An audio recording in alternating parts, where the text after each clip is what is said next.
একান্তই ব্যক্তিগত দুঃখগুলো পৃথিবীর সবার কাছ থেকে আড়াল করা গেলেও নিজের কাছ থেকে আড়াল করা যায় না।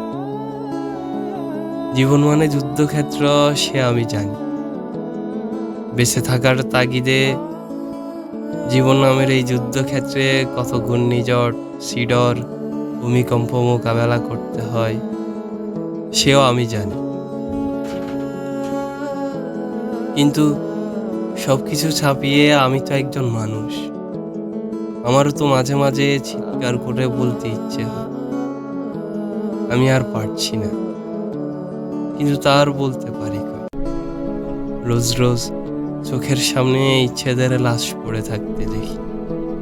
একটা স্বপ্ন কবর দিয়ে আরেকটা স্বপ্ন বুনতেই দেখি নতুন স্বপ্নটাও মারা গেছে।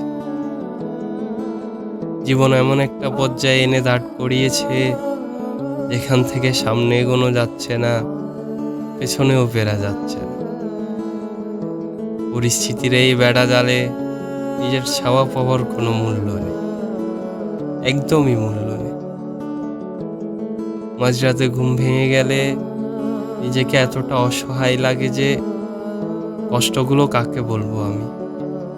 কাকে বলবো আমার হাতটা একটু শক্ত করে ধরবা? আমার নিঃশ্বাস নিতে কষ্ট হচ্ছে।